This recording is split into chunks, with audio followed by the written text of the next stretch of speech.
నమస్కారం. డుమ్మా కొట్టి సుప్రీంకోర్టు మెట్లెక్కి ఊహించని ఉచ్చులో చిక్కుకున్నారా? ధనంజయ రెడ్డి, కృష్ణమోహన్ రెడ్డి, గోవిందప్ప బాలాజీ సిట్ నోటీసులు ఇస్తే ముఖం చాటేశారు. మా జోలికి రారు అన్న ధీమాతో నేరుగా సుప్రీంకోర్టు తలుపు తట్టారు. కానీ కథ అప్పుడే ఊహించిన మలుపు తిరిగింది. స్పాలో హాయిగా మసాజ్ చేయించుకుంటున్న భారతీయ డైరెక్టర్ గోవిందప్ప బాలాజీని సిట్ ఒక్క క్షణంలో లాగేసింది. సుప్రీంకోర్టు మాత్రం ఆ ఇద్దరికి శుక్రవారం వరకు అరెస్ట్ లేదని ఊరటనిచ్చింది. సుప్రీం అండగా ఉందిగా, ఇక మనల్ని కదిలించే ధైర్యం ఎవరికీ లేదు అనుకున్నారేమో ఆ ఇద్దరు. అందుకే నిన్న సిట్ ముందు హాజరయ్యారు. పైకి ధీమాగా కనిపించిన లోపల ఏదో తెలియని గుబులు. నిన్నటి విచారణ అయితే మరీ ఉక్కిరిబిక్కిరి చేసింది. ఉదయం 11 నుంచి రాత్రి 11 వరకు ప్రశ్నల వర్షం మధ్యలో కాస్త విరామం ఇచ్చి రేపు కూడా రావాలి అని సిట్ తేల్చి చెప్పింది. ఇవాళ కూడా వచ్చారు. గుండెల్లో దడదడ ఉన్నా పైకి మాత్రం అదే దర్పం. విచారణ మొదలైందో లేదో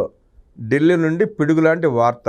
సుప్రీంకోర్టు వారి ఆఖరి ఆశాకరణం. ఒక్కసారిగా వారి ఆశలు ఆవిరైపోయాయి. ముందస్తు బెయిల్ ఇస్తే విచారణాధికారి చేతులు కట్టేసినట్టే అంటూ ముఖం చాటేసింది అత్యున్నత న్యాయస్థానం. దర్యాప్తు కీలక దశలో ఉంది, బెయిల్ ఇవ్వడం కుదరదు అని వారి లాయర్లు మొహం మీదే చెప్పేసింది. క్షణం యలహంక అంతా నిశ్శబ్దం. జగన్ మొహం మీద స్పష్టంగా భయం. ఈ రోజు విచారణ తర్వాత ఏం జరుగుతుందో అనే టెన్షన్. జంట కళ్ళలో స్పష్టంగా తాడేపల్లి నుండి బెంగళూరు ప్యాలెస్ వరకు పనులలో గుసగుస. అరెస్ట్ తప్పదా అని. వాళ్ళిద్దరూ సిట్ కార్యాలయం లోపల కొయ్యి బారిపోయి కూర్చుంటే వైసీపీ వర్గాల్లో మాత్రం మరో చర్చ, వీళ్ల తర్వాత ఎవరు అని. ఇంకోవైపు ఈడీ కూడా రంగంలోకి దొక్కడానికి అనుమతి కోసం ఎదురు చూస్తోంది. లిక్కర్ కేడీల గుండెల్లో రైళ్లు పరిగెడుతున్నాయి. ఇప్పుడు వేల కోట్ల అక్రమ సంపాదన, ప్రజల ప్రాణాలతో ఆడుకున్న నేరం ఉచ్చు బిగుసుకుంటోంది. నిన్నటి విచారణ దృశ్యం. సిట్ అధికారులు ఆ ఇద్దరిని 10 గంటలకు పైగా ప్రశ్నలతో నిలదీశారు. వైసీపీ హయాంలో బెనామీల పేర్లతో జరిగిన ఆర్థిక లావాదేవీలపై ప్రశ్నల వర్షం కురిపించారు. ఇదంతా ముడుపుల సొమ్ము కాకపోతే ఇంకేంటి అని సూటిగా అడిగారు. అంతా చట్టబద్ధమైందే అయితే రికార్డులు చూపించండి అని గట్టిగా డిమాండ్ చేశారు. జగన్ రెడ్డికి అత్యంత సన్నిహితులైన వీరు మాత్రం చాలా ప్రశ్నలకు సమాధానాలు దాటవేశారట. ఇప్పుడిప్పుడే రికార్డులు ఎలా ఇస్తాం అంటూ ఎదురు తిరిగారు. అనుమానాస్పదపు లావాదేవీల చిట్టా విప్పినా మాకు సంబంధం లేదు అని బుకాయించారు. వారి ఫోన్లు పరిశీలించిన అధికారులు ఈ రోజు మళ్లీ రమ్మని ఆదేశించారు. కృష్ణమోహన్ రెడ్డి కుమారుడి కంపెనీల గుట్టు విప్పే ప్రయత్నం చేశారు. ధనంజయ రెడ్డి అక్రమాస్తులపై ఆరా తీశారు. మద్య విధానం వెనుకున్న రహస్యాలు, ముడుపుల వసూళ్లపై సాక్షుల వాంగ్మూలాలతో వారిని ప్రశ్నించారు. ఇప్పుడు ఉత్కంఠ ఒకటే, ఈ రోజు విచారణ ముగిసేసరికి తెర వెనుక ఏం జరుగుతుంది?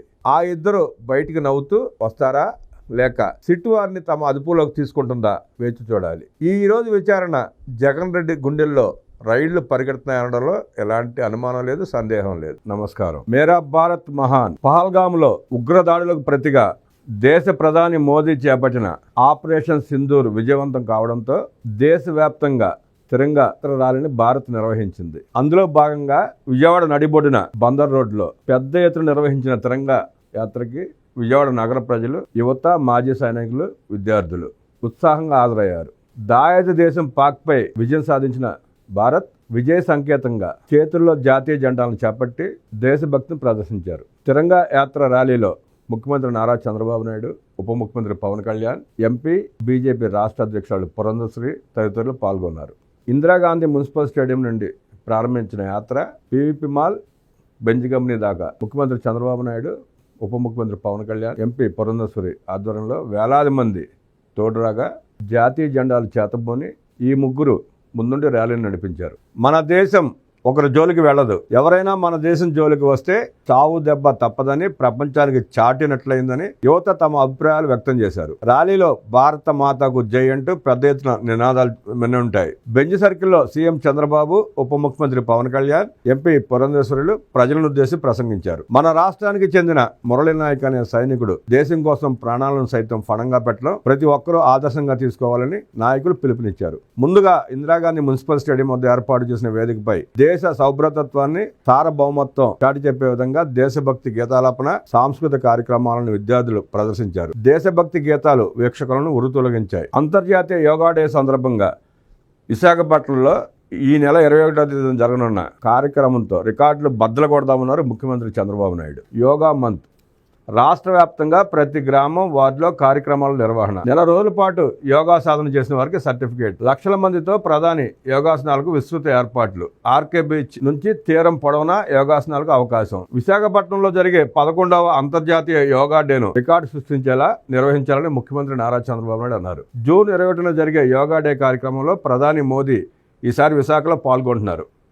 ఈ విషయాన్ని ఇప్పటికే ప్రధాని స్వయంగా ప్రకటించారు. దీంతో ఈ కార్యక్రమం చరిత్రలో నిలిచిపోయేలా చేపట్టాలని ముఖ్యమంత్రి చంద్రబాబు భావిస్తున్నారు. గ్రాండ్ సక్సెస్ చేసే అంశంపై ఫోకస్ పెట్టిన సీఎం కార్యాచరణపై క్యాంప్ ఆఫీసులో అధికారులతో సమీక్ష చేశారు. ముఖ్యమంత్రి మాట్లాడుతూ యోగా ఫర్ వన్ హెల్త్ను ఈ ఏడాది యోగా దినోత్సవ థీమ్గా తీసుకున్నారు.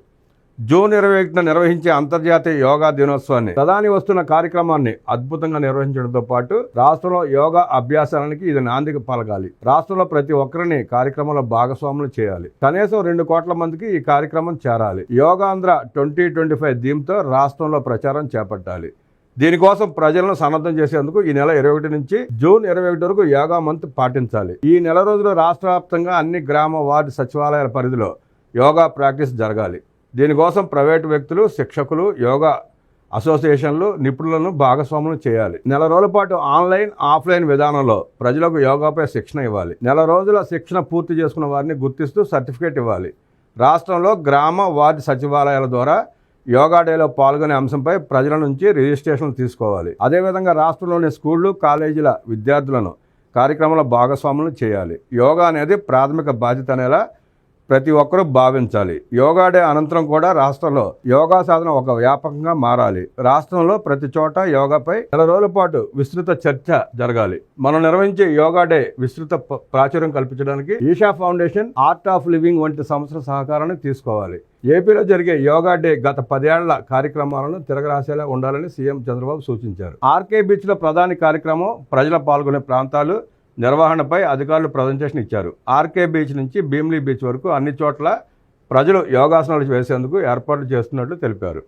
ఆర్కే బీచ్ నుంచి భీమిలీ బీచ్ రోడ్డు వరకు సుమారు 2,50,000 మంది యోగాలో పాల్గొనేందుకు అధికారులు ఏర్పాట్లు చేశారు. యోగా నిర్వహించేందుకు 68 ప్రాంతాలు గుర్తించారు. RK beach, Rushikonda, school, cricket, police, sports, navy ప్రాంగణాలతో పాటు పలు ఖాళీ ప్రదేశాలను యోగా నిర్వహణకు గుర్తించారు. యోగాలో కొత్త రికార్డు సృష్టిద్దాం. ప్రధానమంత్రి నరేంద్ర మోదీ చొరవతో జూన్ 21న అంతర్జాతీయ యోగా డేని ఐక్యరాజ్య సమితి గుర్తించింది. యోగా డే రోజులో ఉదయం 7 గంటల నుంచి 8 గంటల వరకు యోగా సాధన ఉంటుంది. 2015లో తొలిసారి అంతర్జాతీయ యోగా దినోత్సవం నాడు 36,000 మందితో ఒకే వేదికపై నిర్వహించిన కార్యక్రమం గిన్నిస్ రికార్డుకు ఎక్కింది. తొలి ఏడాది 84 దేశాల్లో యోగాను నిర్వహించారు. ప్రపంచంలోని 170కి పైగా దేశాలు యోగా డేను ప్రస్తుతం నిర్వహిస్తున్నాయి. 2023లో సూరత్లో 1,53,000 మందితో ఒకే చోట అంతర్జాతీయ యోగా దినోత్సవాన్ని జరిపి మరోసారి గిన్నిస్ వరల్డ్ రికార్డును ఎక్కింది. సూరత్ తరహా మోడల్లో విశాఖలోనూ యోగా దినోత్సవం నిర్వహించి ఈసారి ఆ రికార్డును తిరగరాయాలని ప్రభుత్వం ఆలోచన చేస్తోంది. వైద్య ఆరోగ్య శాఖ, ఆయుష్, కేంద్ర ప్రభుత్వ శాఖల సమన్వయంతో ఈ కార్యక్రమాన్ని నిర్వహిస్తున్నారు.